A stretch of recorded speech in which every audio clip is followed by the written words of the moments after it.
Guys, welcome back to Before the First Cast. Guys, we have a great episode planned for you today. It's a little different than what we're used to. We have a guest that is going to kind of come on here and talk a little bit about the outdoors and a little bit of health. So I hope you guys stay tuned. We're going to have Mr. Johnathan from Redbeard Outdoors with us today. Guys, hold on and we'll be right back with Mr. Johnathan from Redbeard Outdoors. Guys, welcome back to Before the First Cast. We have Mr. Johnathan from Redbeard Outdoors with us tonight. Johnathan, how are you doing? Fantastic, man. Better Good. than I deserve. Amen to that. So, Johnathan, for the people who don't know you, could you give us just a little background on about yourself? Man. Well, born and raised in North Carolina, in the part of North Carolina that I don't recommend anyone go to, which is Fayetteville. Vietnam, for anyone that's local would understand that. And, graduated high school, went out to Utah because I'm LDS or Mormon, as people might know. Um, Flew to Utah to go to BYU because I didn't want to go to any of the party schools that are in North Carolina. If you guys again know about that, ECU, UNC, all those good schools. I wasn't a party animal. I wanted to go college for a year. I served a mission down in Mexico for 2 years. I was one of those guys walking around in a tie and a white shirt, knocking doors. But I definitely, I absorbed as much as I could down there, as far as language, as far as culture, and everything along those lines. So beautiful, beautiful time of my life. Came back to Utah to finish up school. Started working multiple jobs, and in that time frame, I actually met my now wife, and decided to transfer to the University of Utah. Finished up my degree there. We got married, and I always say to her, I fell in love with you first, but I definitely fell in love with the public land out here. It's so different coming from the East Coast to out here. It's a whole different ball game. Not having to knock doors to go on someone's property, things like that. And I wasn't even really into hunting at that time, the Western style hunting. I grew up mainly fishing in North Carolina. And then, anyway, we, got through my college. I was thinking of moving back to North Carolina. And a buddy of mine invited me to go hunting with him up in these mountains that are just right here in our backyard, essentially. And that's when I fell in love with public land out here in Utah. So, 5 years rolled by, and my wife's like, "Are we moving? What are we doing?" And so decided to stay out here in Utah, and couldn't. It's just such a beautiful country out here. It is more dry for sure than the East Coast, but Mhm. love it. So that's kind of how I got into Western hunting, and just kind of a brief synopsis there. But absolutely love it out here out west. Um, it's I don't know. I don't know how else to describe it. It's just beautiful. So, do you like? I'm assuming you like the western side more than the eastern side of the United States, or does Mm, each part have a part in your heart? man, I love going back to visit North Carolina, but there's something about which now Utah's getting pretty populated, but again, that public land aspect of being able to just go out and drive 10 minutes and have 15 different trailheads you could hit that go up the mountain in different directions. And most of them are kid friendly for the first mile and a half at least. Getting out there and just enjoying it. It's different. I can't really, it's like comparing the Appalachian Mountains to the Rockies. They're two different beasts, in my opinion. One is more of the beautiful, the other one's majestic. Like they're two different things. So, same with the East Coast versus out here. I still have yet to explore the good parts of the West Coast. California, believe it or not, for everyone out there, I'm sure you got a lot of conservative people out there, and I'm very conservative myself. If you can get rid of the politics, California is probably one of the most beautiful states in the union. It's got everything from beaches to mountains to desert, like just everything. And the people are genuinely really nice people, especially considering what they have to deal with. uh, you know, but it's just different, man. I can't say which one's better. I've Mhm. obviously chosen to stay here. Um, I just think there's more hunting opportunities for the game that I love, which is elk, especially, and more opportunities for my kids, and things like that. So we chose to stay out here. See, I was going to get into that next. What made you choose elk? Is it the challenge of hunting an elk? Because I know they're not the easiest animal to hunt Mhm. down. Yeah. So kind of go into why you chose elk and that's your favorite thing to hunt. Yeah, it's funny we're talking about this, and my buddy has one of my trail cams out in North Carolina, and I'm getting he just set it up, and I'm getting a bunch of does and small bucks popping up right now. So just getting back into the whitetail stuff as well, but elk, man, it just I don't know, maybe it's because I see so many mule deer, even in town. Mhm. I grew up around whitetails, and they're fun animals. They're cool animals. Love them to death.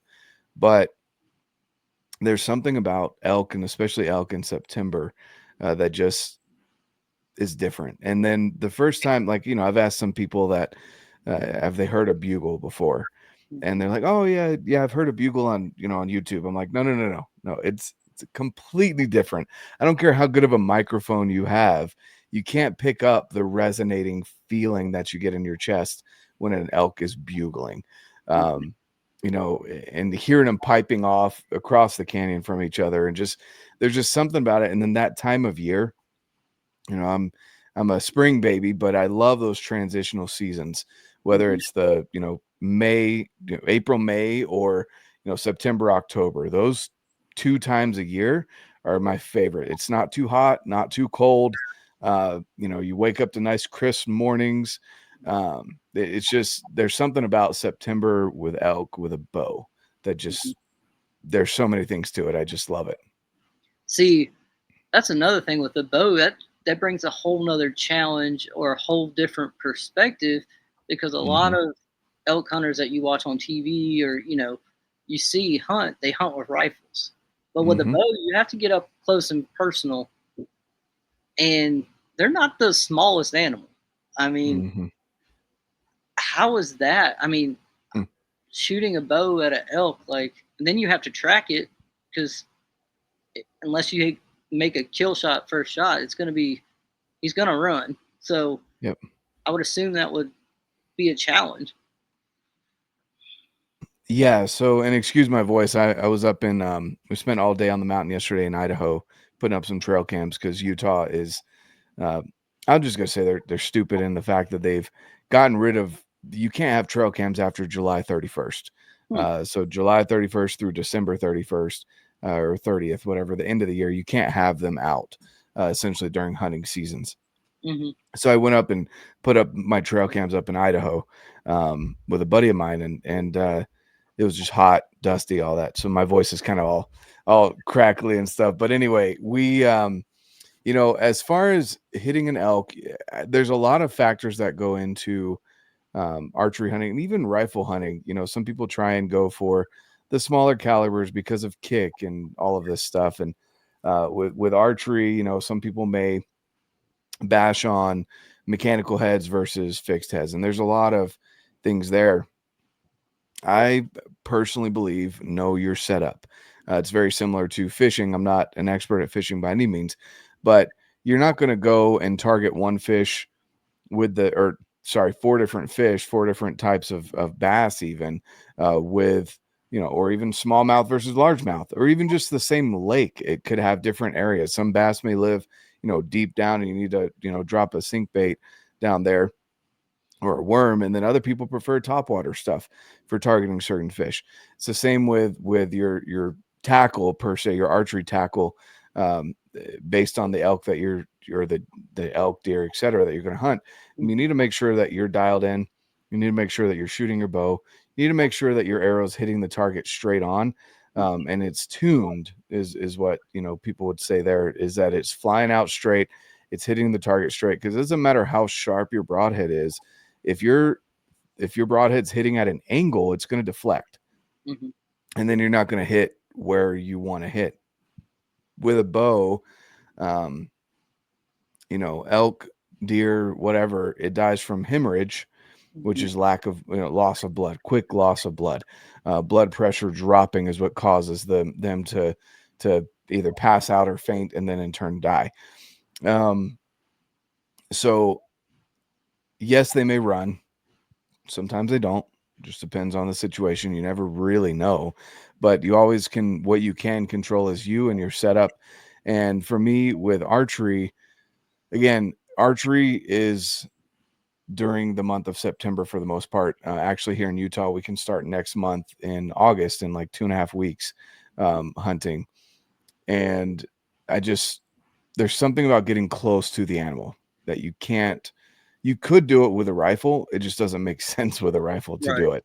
And the challenge of getting in close, the challenge of knowing where the wind's blowing, and are there other cows around that are going to pick you off before you can get to the bull? Are there other satellite bulls around?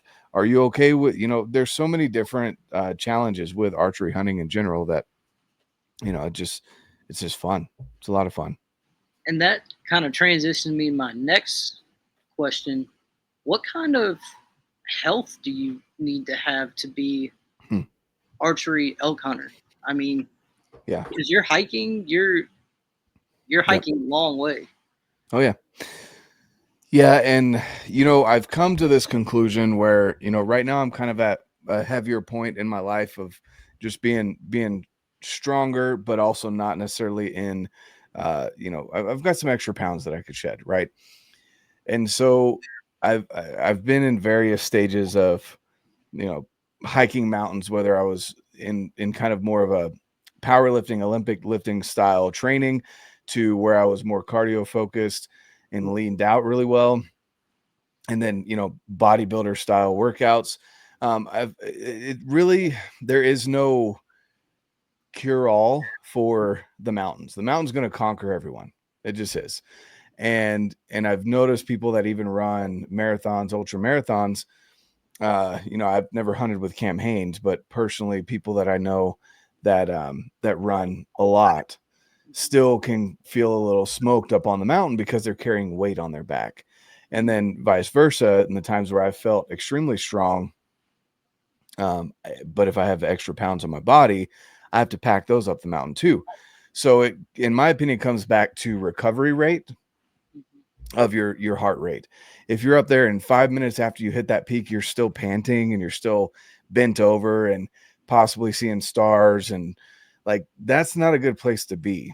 But you got to know I would just say your recovery rate, and there's a lot of things that help with that, whether it's a Garmin watch, an Apple Watch, a chest strap, whatever.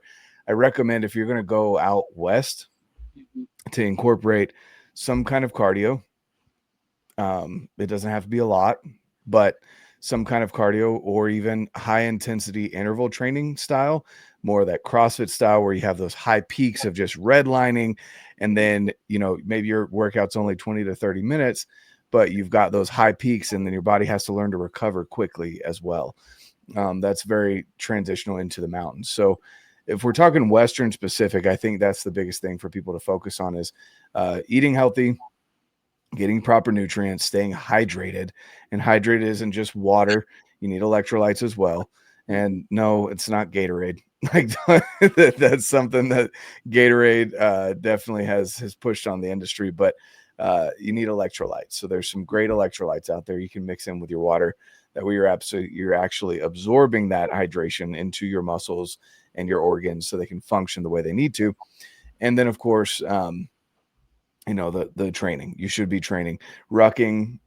Mhm. If you can get a stair stepper, something like that, with some weight on your back, figuring out how your body's going to react, with your hip flexors, your calves, your everything, in your lower body, is going to react to those stair stepper style motions when you're in the mountains. Those are the kind of things that I would say people should focus on if you're coming out west. And now, if we're back east here on the eastern seaboard, I don't even want to call it a seaboard, eastern side of the states, we have a lot of elevation changes. I know the West has a lot as well, but ours is like rugged mountains, like we're talking rocks, wood.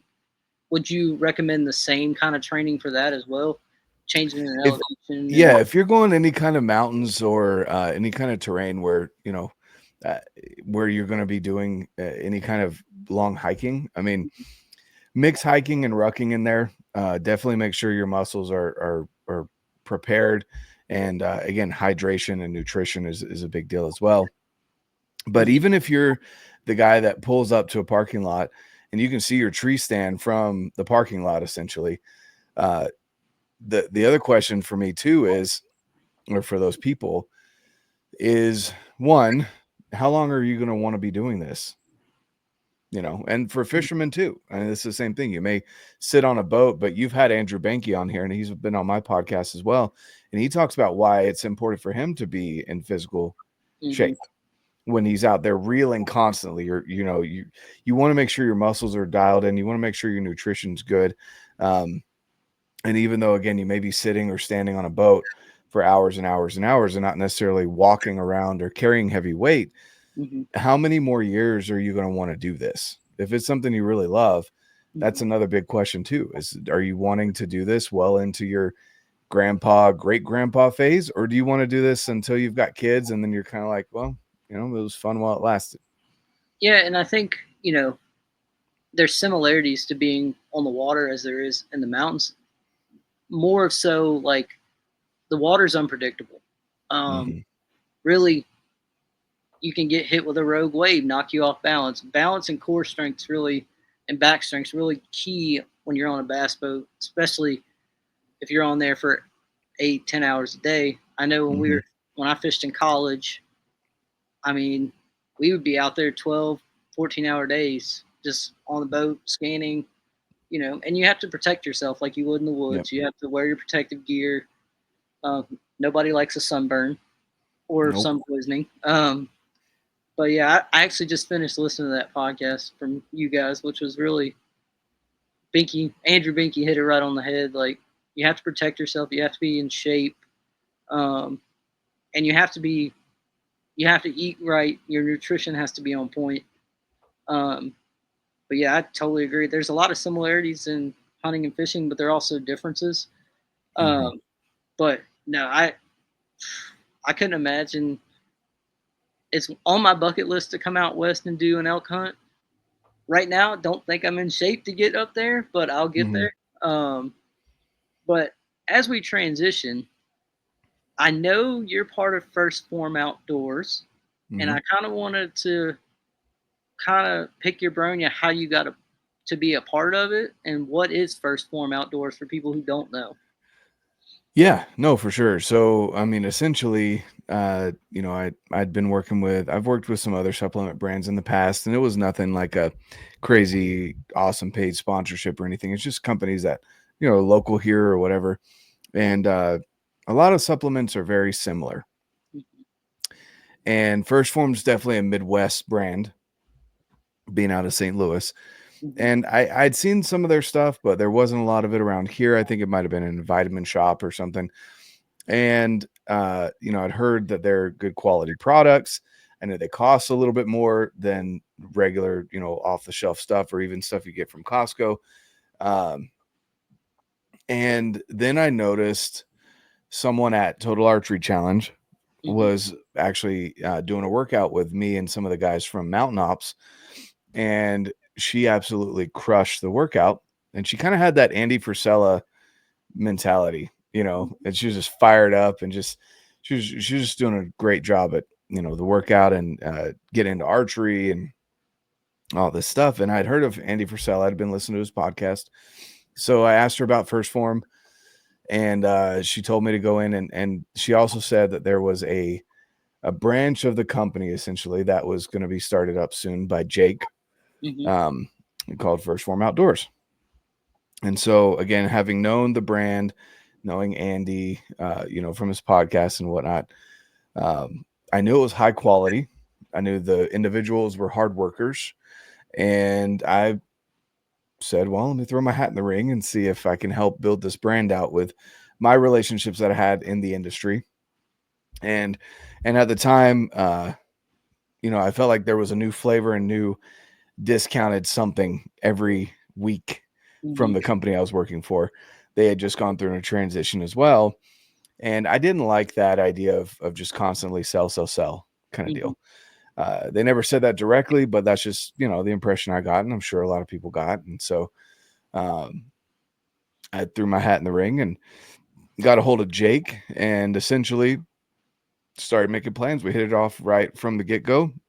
And we just started, making plans for Total Archery Challenge and hunts and future trips we were going to do, and getting out to headquarters. And it just kind of went from there to where First Form Outdoors is now, Hmm. which is pretty awesome to see.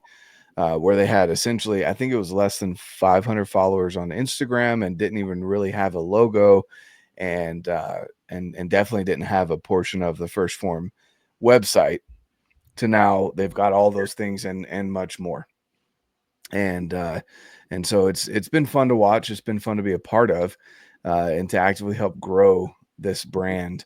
That again is just, it's a branch of First Form. And I want to make that clear. It is First Form, Hmm. but we're actively doing everything we can to encourage outdoorsmen and women like yourself, Hmm. that think, deer stand time is ho-hos and Twinkies, because I get to eat all the crappy snacks, or I forgot my good snacks, so I stopped by the gas station, Right. to where now you've got better quality snacks, you're feeling better, that deer drag isn't as hard, the hours on the boat doesn't drain you like it used to, Hmm. things like that. That's kind of what our goal is.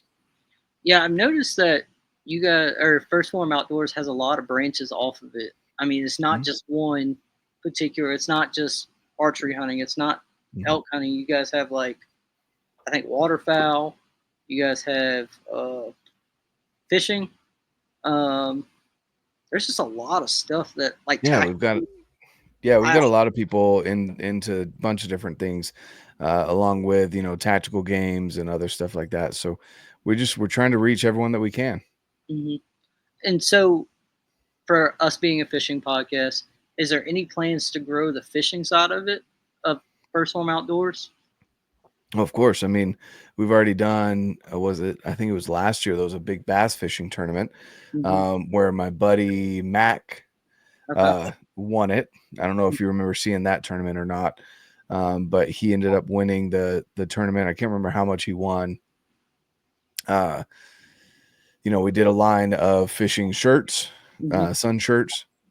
Oh yeah. And so, yeah, I mean, we're obviously with Andrew Banky and a bunch of other connections that we have, with people in the fishing industry. We're definitely looking to get more into that and to raise awareness again of people like yourself. I mean, you brought up, the struggles that you were dealing with when you found First Form, and how it's already helping change, Hmm. some habits that you've had. And we want that for everyone. We want everyone to live better, live longer, and literally experience more is the slogan that we throw around, because we want people to be able to experience more of whatever it is, whether that's just continually whitetail hunting until you're 90 plus years old. Hmm. Awesome. If you want to stick to bass fishing for the rest of your life, we want that to be as long as possible. Right. And without, obviously there's things in there like that you can't control with your health. Hmm. But the things that you can control in your nutrition and your training, will allow you to, even if there are some health things that come up in, 20 years, 30 years at retirement age, you'll be better prepared to fight those things off as well. Yeah, my personal journey, like I said, I didn't start but a couple weeks ago because I Mm, was kind of hesitant because I've been with different workout programs before, but I've never felt got those results that I guess I've gotten in this mm, short amount of time from any other mhm, workout group or work whatever I was doing. But I think what makes First Form different is one one for me is their their customer service is out of this mhm, world. Which in this industry, in any industry, you need to know your product, you need to know what it does, um, and know your market. I mean, mhm. bass fishing is all about marketing who you know and what you know. Yep. The second thing is, the people. Well, I've already said the people, but the products itself are in its purest form. Like Mhm. they don't. You may pay the extra price, but you're getting a good quality product. You're not getting all these additives or whatnot in it. Which for me in my health journey, that's important because Hmm. I don't need all this extra stuff that's going to affect me later down the road. And I think the, I guess, stigma with supplements are, oh, are they pure? Oh, are they, Mm. are they actually going to give us results? Which, from all the stories I've heard, all the podcasts I've listened on First Form, everybody's had a great experience. So we're gonna keep on trucking, and we're gonna get the best results we can. Also, the app is so Hmm. easy to use. I mean, I would say a kid in this age can use it easily. I would say even like an elementary school age kid, since technology is Hmm. so big. Like, it's so easy to use. Tracking your meals is easy. Tracking your workouts even easier. Um, but yeah, First Form is legit. And the outdoor side of it, I'm excited to see what else comes because I've already connected with some of the guys on waterfowl hunting because that's something I've always wanted to do. Hmm. Um, Never been able to shoot birds. Really, in Virginia, we don't have a lot of places that you can unless you live towards the Chesapeake Bay. Because I live on the western side of the state, like lower southwestern side of the state. Um, but I've already connected with some people who are like, "Hey, you come up to Front Royal, we'll go shoot some birds," and I'm like, "Okay, cool, cool with me." Um, and I also reached out and I said, "Hey, if you guys need any fishing needs, or you come down to Smith Mountain Lake where I'm at, I'll put you on them." Or I know people Hmm. that will. So just the community aspect of it is what I want. They're always encouraging. They're always motivating. Um, but yeah, I just I I've loved everything about it. Yeah, and that's awesome to hear. Honestly, yeah, I'd agree. The customer service is by far the best customer service I've ever experienced with a brand, a supplement brand, especially. Hmm. And the community is, I mean, there's just such an energy about it. I challenge anyone that if you're walking by an event and there's a First Form booth, definitely, I mean, you'll be drawn to it anyway. But if you're not, go and check it out if it's one of those slower times during that event, because there's always something going on at the booth. And then even for years afterwards, I mean, we haven't had a booth here at TAC for 2 years now in Utah, and everyone still asks, "Hey, where's First Form crew? Where's the crew at?" Because we had so much fun 2 years ago. So, there's an electric energy about it for sure.